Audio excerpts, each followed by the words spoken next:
Welcome. Please rise in body and or spirit to sing Love Will Guide Us, hymn number 131.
Thank you. Please be seated.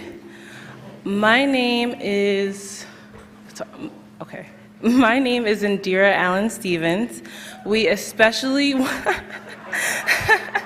thank you guys. Okay. We especially want to welcome our visitors both on campus and over live stream.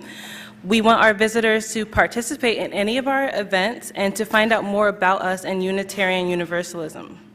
Please consider registering on our virtual guest book, which you can find via a link on our homepage of our website, uucsarasota.com, on the banner at the top marked Welcome. If you do, we will send you our weekly newsletter and Zoom links to our virtual events. If you are in person, there is a sign-up sheet for visitors, and as always, we invite you to join us for a coffee and conversation.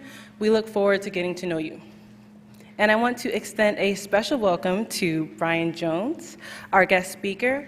Brian Jones has been a working photographer and writer for over 4 decades. He is an adjunct professor at the Ringling College of Art and Design. Brian's images are in public and private collections. His exhibition, Finding Home, opens at Art Center Sarasota in January 2024, and we will be hearing more from Brian later. Okay. All of our Fourth Sunday collection goes to an organization chosen by the Social Justice Committee. Our Share the Plate recipient this month is Mothers Helping Mothers, and we will hear a few words from one of the representatives.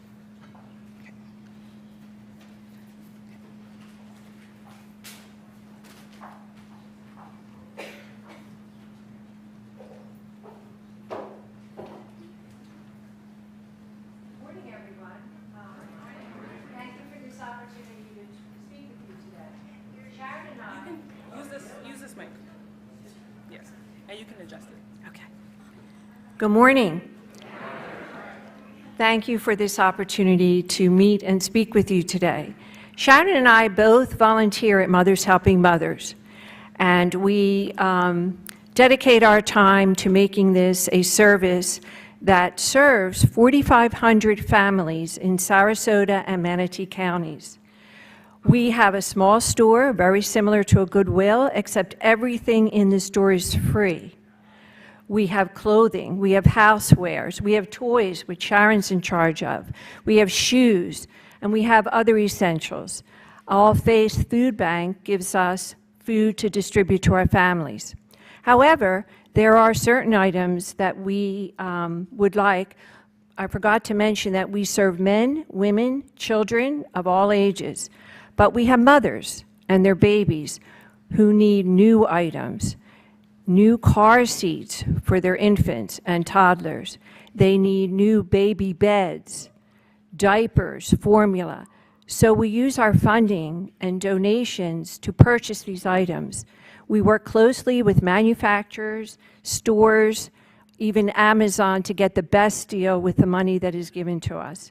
So I thank you for your kindness and generosity, and know that we truly use any small, large, whatever donation you give to purchase these items for our families. So thank you for your time today, and thank you, Sharon. Sharon works very hard in the toy department, which services 4,500 families and their children, which are quite a few each week. So thank you. God bless you, and Merry Christmas.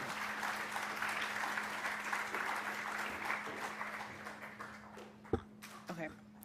At our Unitarian Universalist Association's General Assembly this summer, we will vote on a proposal to change our principles and sources.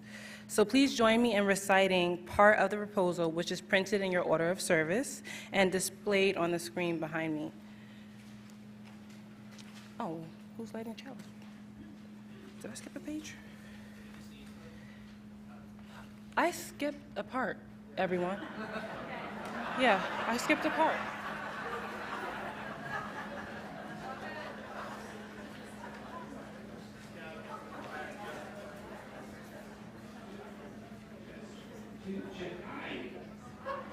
So this next, so in case you're a little confused, the Introit will be next to fire, so we have to sing things. So you can have a seat, we have fire coming next. So, just a real quick announcement. We are so excited because we're heading into the holiday season. It's time to invite you. If you like to sing, you carry a tune, you enjoy singing, but you're afraid to commit to the choir, this is the time of year to do it. So we're going to do some wonderful music for the Christmas Eve service, which is 6:30 on Christmas Eve here. If you want to do that, please join us. You need to come to the next 4 Wednesday night rehearsals from 7 to 8:30, and it's going to be a wonderful time. And I also need to announce this morning, you'll see in the program we have a soloist in this piece, but our soloist called me at 6:30 this morning and was sick. So we're so thankful that Ruth Danielle has, on the spur of the moment, learned our solo and is singing this morning with us. So thank you, Ruth.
Well, how could we miss that?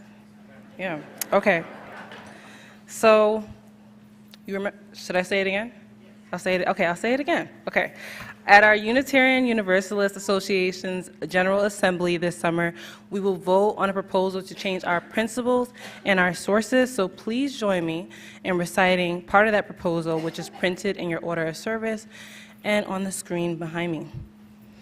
As we light this chalice, the symbol of Unitarian Universalism, we affirm that love is the power that holds us together and is at the center of our shared values.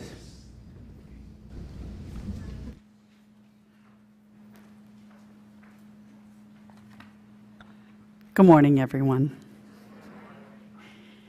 Today's story is Maybe I Can Love My Neighbor Too, written by Jennifer Grant and illustrated by Benjamin Schipper. I live at the corner of 9th and 19th, upstairs in an apartment 4A. A building is going up across the street. Week after week, it grows taller and taller, climbing high up into the sky. Mama, Will all the new people be our neighbors too? I asked one day. Every single person is our neighbor, she says, whether they live next door or across the street or far, far away. Oh, I know I'm supposed to love my neighbors, but how can I love that many people? I ask. And Mama gives me a hug. Oh, honey, she says, I'm sure you'll find a way. Maybe starting by noticing the ways others show love. A man walks by the construction site, pushing a shopping cart that is stuffed with blankets and bags. The wheels hit a bump in the road, and the cart almost tips over, but one of the workers moves fast to catch it and sets it upright again. Helping someone who is just passing by is a way of showing love. Maybe I can love my neighbor too. Mama and I went down to the park, just like we do every day, and I see a man and a woman up ahead, and they're talking to people while they wait at the light. I stare at the pictures on the man's arms while he tells Mama about people who had to leave their homes because they weren't safe anymore. Mama hands a few dollars to the woman who has a purple stripe in her hair. Giving money so people can have a safe place to live is a way to show love. Maybe I can love my neighbor too. At the park, an old man is shouting his dog's name. Shadow, Shadow, he calls. I actually had that happen to me this week too. A boy runs after the dog, which did not happen for me, diving to catch him. And a minute later, Shadow is back with his owner. And the old man says, thank you, over and over and over. And helping older folks is a way to show love. Maybe I can love my neighbor too. Mama, look at me, I shout, and she waves from the bench under her favorite tree. When I'm all out of breath, I sit at the edge of the sandbox watching the other kids play.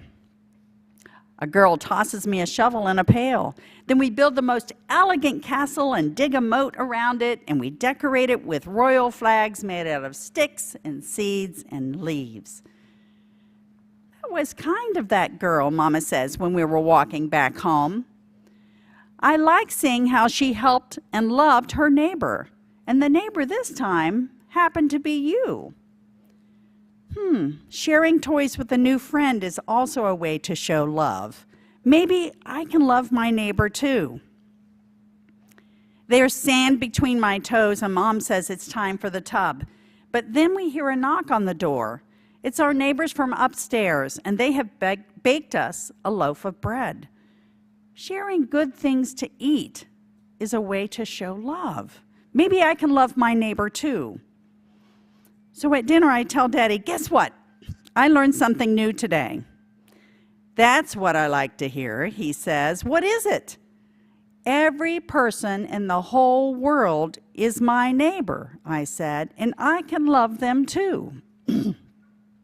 I could give my birthday money to someone who needs it more than I do, I say. Or I could carry groceries or open doors for people who aren't as strong as I am. I pull up my sleeves and I show my muscles. There are a lot of ways, I say. I can be kind to other kids in the park or even bake something to share with people in our building. I knew you would find ways to show love to others, Mama says with a smile. So every person in the whole wide world is my neighbor, and whether they live next door or across the street or far, far away. And I know I can love my neighbors too. The end. Or is it?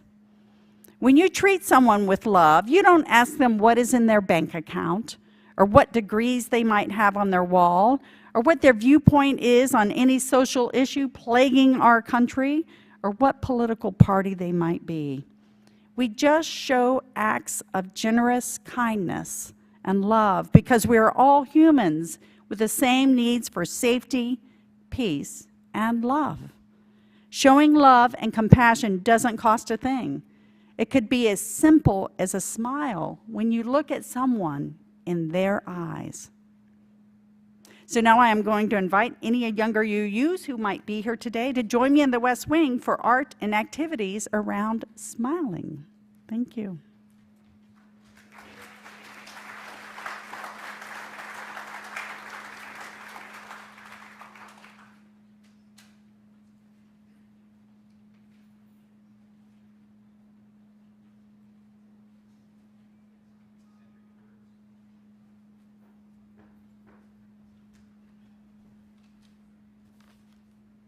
Okay. Yeah.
No, you're fine. Thank you, Don. As we move now into a time of silent meditation, let us ponder the closing verse of the New Testament's love chapter, 1 Corinthians chapter 13, verse 13. Faith, hope, and love abide, these three, but the greatest of these is love.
my heart all the stirrings of compassion.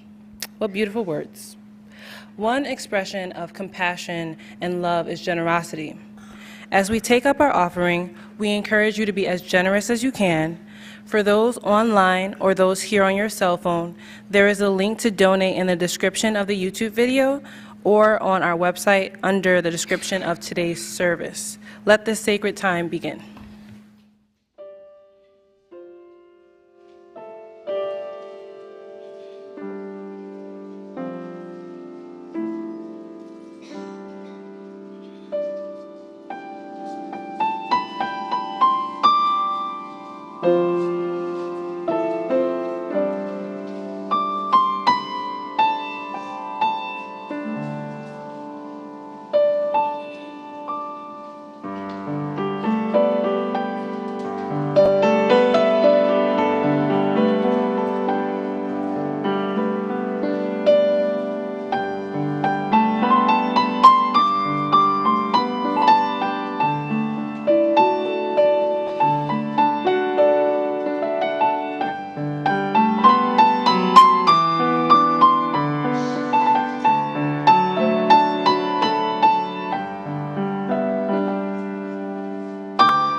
Make Not a Bond of Love by Khalil Gibran.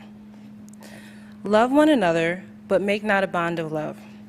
Let it rather be a moving sea between the shores of your souls. Sing and dance together and be joyous.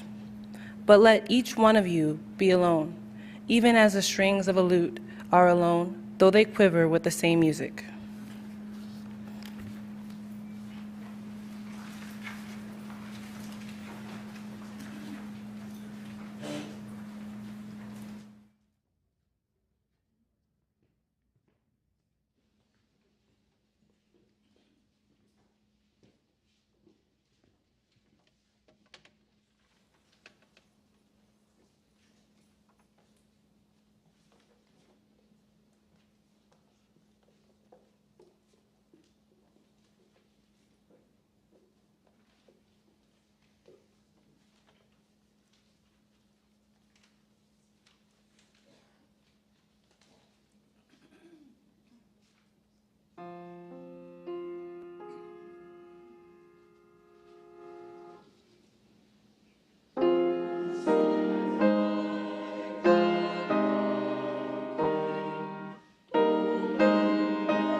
Good morning.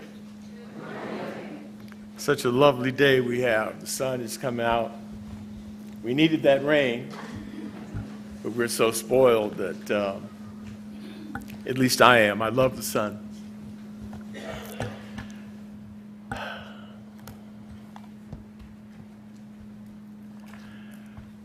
Well, first thing I want to do is express my sincere gratitude for being invited to speak to you. Thank you very, very much for this opportunity.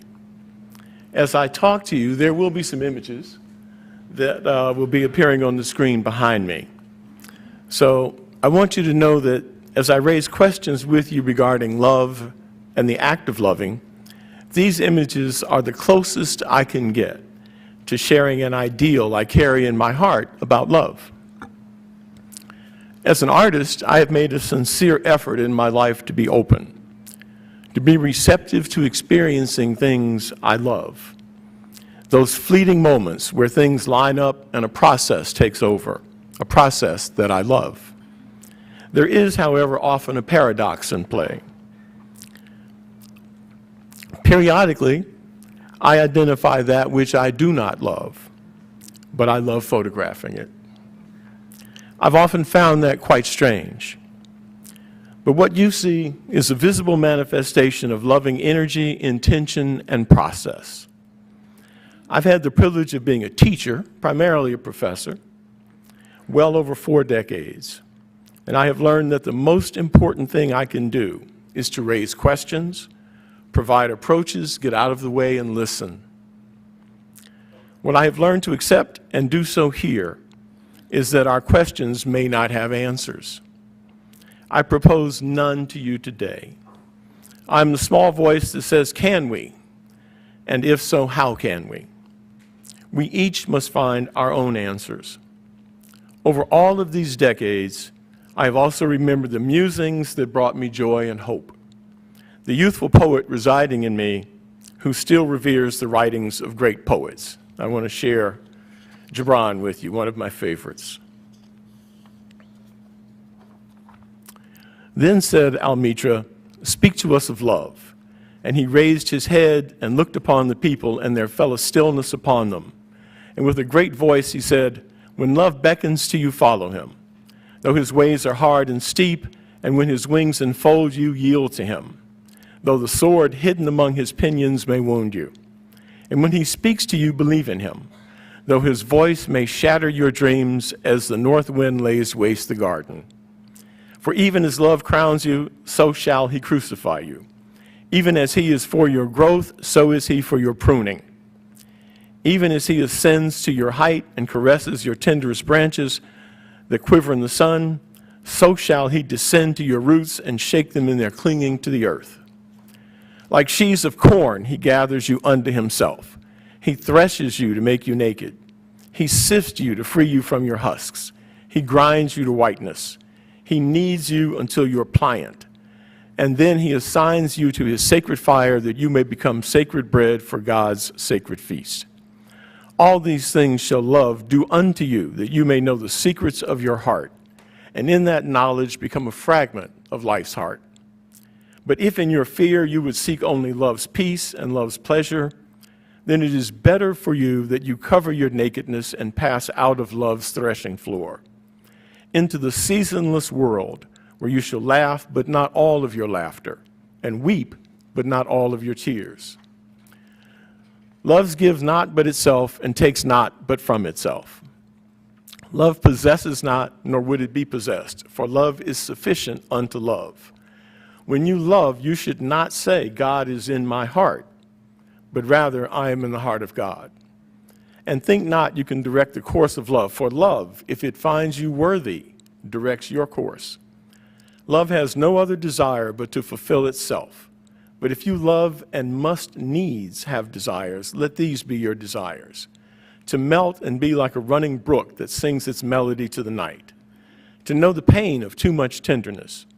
To be wounded by your own understanding of love, and to bleed willingly and joyfully. To wake at dawn with a winged heart and give thanks for another day of loving. To rest at the noon hour and meditate love's ecstasy. To return home at eventide with gratitude and then to sleep with a prayer for the beloved in your heart, with a song of praise upon your lips. Now, what's important in this writing, is that love so expressed is not directed specifically toward human interaction. Indeed, what Gibran proposes is something greater, an energy of spirit that may be directed in any number of ways. I call this pure or empirical love. It is not bound by the dictates of male and female exchange, but rather embraces a concept where loving anything or anyone can provide similar experiences to willing participants. So, if we can consider that a pure love that exists above human limitation, then we can proceed with an understanding that is energy-based. For example, I'm sharing images that depict perception and action. What is important is that something palpable occurred, and energy was generated. Who can deny that there are those among us who love our non-human children, unceremoniously referred to as pets, as much or more than we love humankind? And there are those who love the earth with all its glory in ways that have no physical equivalent. Examples like this are endless. John Coltrane, in his latter years, proposed that there is a universal frequency that, if attained, connects all things. He tried with varying degrees of success to create sounds that might transport listeners to this frequency, this place of consciousness, where we might find universal harmony and love. When this opportunity presented itself, I asked myself, what might I have to share? This is a very special weekend at a very special time. We have entered the season of giving. Theoretically, we give because we love, to show the degree to which we care about people, or at least the commercials would have us believe this. But what concerns me, has concerned me for most of my life, is how can we see such concern and live with the paradox of life's reality that so much of what we are, of what we do, is driven by a lack of love. So to that point, I ask the first question, can we love? Let me extend that. If we can love anything, if we can love those whom we know or with whom we identify, can we identify that feeling, that energy, and extend it to others, to other occasions? In the broadest possible sense, can we put love into the universe as palpable energy? So let me share this with you. My wife and I attended an event at Universalist Unitarian Church. It was coordinated by a well-intentioned organization that sincerely wanted to, and did, generate discourse regarding perceptions of race and privilege. The premise, I think, was that if we knew each other better, if we heard each other, we might bridge gaps in understanding. While admirable in intent, I could not help but ask myself, how could we, the assembled few, find ourselves asking these questions now, after the pain and struggle of movements executed long ago, to do just that, bridge the gap? I ask myself, have we learned nothing?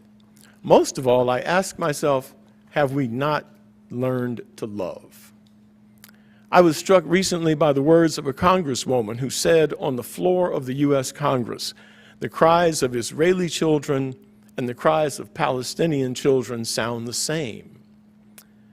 To that, I would include the cries of all Israelis and Palestinians sound the same to me, as do the cries of South Sudanese starving in a war-ravaged country, and cries of migrants stranded at our southern borders, or the Irish revisiting conflict we hope ended long ago. Indeed, these human cries are no different than those we see daily in the local or national news, where the lack of love, the absence of love, extracts pain and suffering on an unimaginable scale. I would present that energy, that pain, that suffering manifests as an energy injected into the universe as anti-love, or the absence of love. So again, I ask, can we love? Can we love humankind as an empirical concept with the same purity of energy that we extend to tribe or silo members, to fur babies, to siesta sunsets, to Mother Earth? to any other things. Can we love? When we say love is love, do we really understand that statement, and do we mean it? There are many among us who, even at family gatherings just past, had to struggle with this issue at that moment. There are those of us who identify with tribe and cannot love without reservation the entirety of the tribe. Can we love? Can we put that energy into the universe? I want to share some more Gibran with you. I am the lover's eyes, and the spirit's wine, and the heart's nourishment. I am a rose. My heart opens at dawn, and the virgin kisses me and places me upon her breast. I am the house of true fortune, and the origin of pleasure, and the beginning of peace and tranquility. I am the gentle smile upon the lips of beauty. When youth overtakes me, he forgets his toil and his dreams. Whole life becomes reality of sweet dreams. I am the poet's elation and the artist's revelation and the musician's inspiration. I am a sacred shrine in the heart of a child adored by a merciful mother. I appear to a heart's cry. I shun a demand. My fullness pursues the heart's desire. It shuns the empty claim of the voice. I appeared to Adam through Eve, and exile was his lot. Yet I revealed myself to Solomon, and he drew wisdom from my presence. I smiled at Helena, and she destroyed Tarwada. Yet I crowned Cleopatra, and peace dominated the valley of the Nile. I am like the ages, building today and destroying tomorrow. I am like a god who creates and ruins. I am sweeter than a violet's sigh. I am more violent than a raging tempest.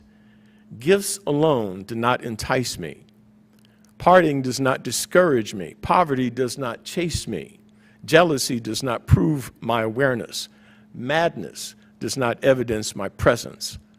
O seekers, I am truth, beseeching truth, and your truth, in seeking and receiving and protecting me, shall determine my behavior.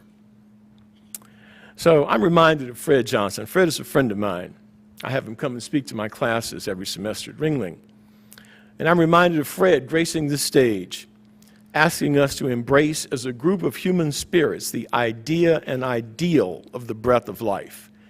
He implored us to feel and hear, to experience as one, that singular unifying act, taking the breath of life. In that moment, he suggested we could find commonality.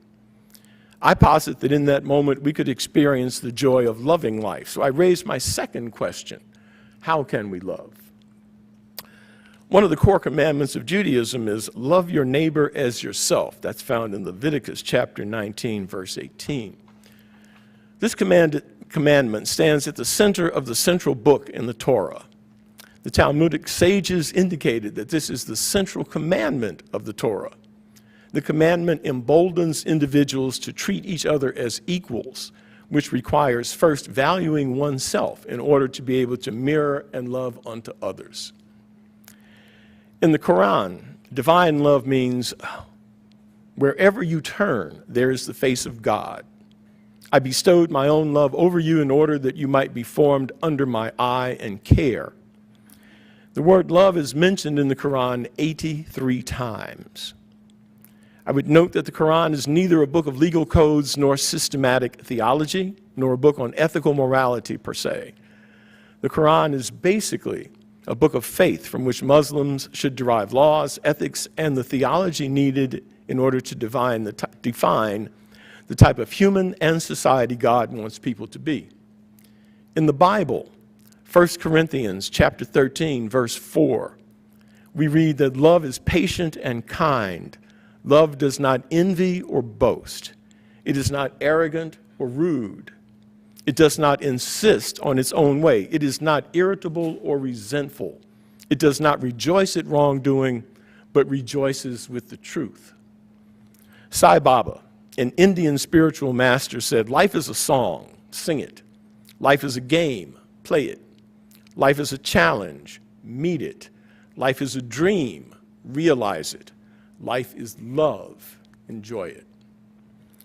And we have a Buddhist quote that teaches us this: "We will develop and cultivate the liberation of mind by loving kindness. Make it our vehicle, make it our basis, stabilize it, exercise ourselves in it, and fully perfect it." So I ask the hardest question: how can we love? Because it is the one that carries with it responsibility for action.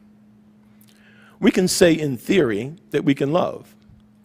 We can theorize the dispensation of energy into the void emanating from mind and breath as a palpable thing, and no one can question that. But as with all theories intended to produce results, there must come an assessment. If we find members of the tribe we love demeaning the actions, even the lives of others, do we address the others or those whom we love? If we propose to address the actions of others directly, do we do so with loving intent or derision? Living in the presence of unbridled violence and unexpected fear, how do we inject love into the universe? How do we combat anti-love or the absence of love? Do we start with our perceptions and question our actions, even as we do the same for those who offend us? Do we extend a hand or a check? For some, a check is the easiest way to withhold the hand. Do we ridicule or teach? With our own tribe or silo, how can we express love and protect ourselves from being used and manipulated? If we believe love is a way, even the way, how can we show and share it? How can we survive these individual acts for collective good in a world where the absence of love seems to be winning? Ultimately, religious doctrine may only go so far. For those who have not embraced it, they are no less valued than those who have. To realize we are all in this together is to recognize that some of us are dedicated to taking and not giving, ever at all. The takers look like us. They come from our silo and our tribe, so how can we love? The unfairness of sudden, unexpected loss and grief makes us question the depth and sincerity of our love when we question if we loved enough to remove the blinders that we may think prevented us from seeing the true needs of those we cared for, as if we didn't love them enough. How can we love? So I'm going to end this as I started, with the questions: can we love? Can we give the universe the purest of energy, love? And how can we love? How do we propose the creation of a better world? If we love the idea of humankind, the ideal that love is love, the principle that ultimately we are here to leave this world better than we found it, how can we love? To that, I have no answer to share that is singularly unique. But I stand before you as a teacher, a husband, a father, a grandfather, a son, a brother, a black man, a human being, asking the question in hope that we can find a way to do both. And to that end, I leave you with this. William Dean Howells was a novelist, a playwright, and a literary critic. He was dubbed the Dean of American Letters, and this is what he had to say. "I have come to see life not as a chase of forever impossible personal happiness, but as a field for endeavor toward the happiness of the whole human family. There is no other success. I know indeed of nothing more subtly satisfying and cheering than a knowledge of the real goodwill and appreciation of others. Such happiness does not come with money, nor does it flow from a fine physical state. It cannot be bought, but it is the keenest joy after all, and the toiler's truest and best reward." Thank you.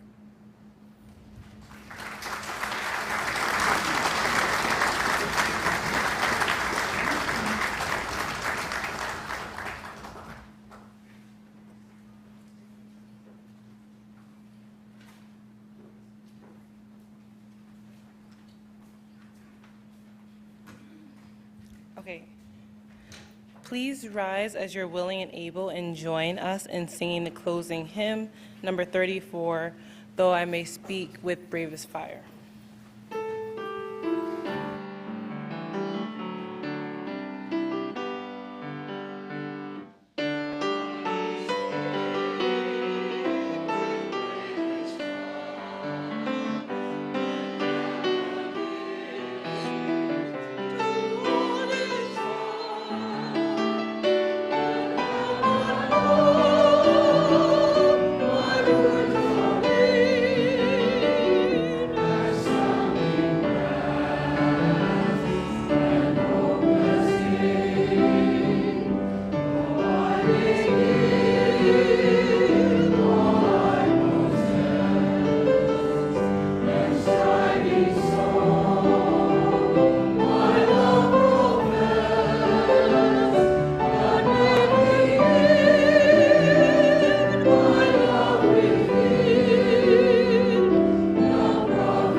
Okay. Our closing words. Let love continue long and show us the way, and if that love be strong, no hurt can have a say. If we in love unite, debate can cause no strife, for with this love in sight, disputes enrich our life. For with this bond of human love, disputes can mean a richer life. Please join me now in reciting the following words as we extinguish the chalice. Please note that for today, the last line has been changed as suggested by Mary Frances Cordick. Okay. We extinguish this flame, but not the light of truth, the warmth of community, or the fire of commitment. These we carry in our hearts until out into the world. Thank you. Go in peace.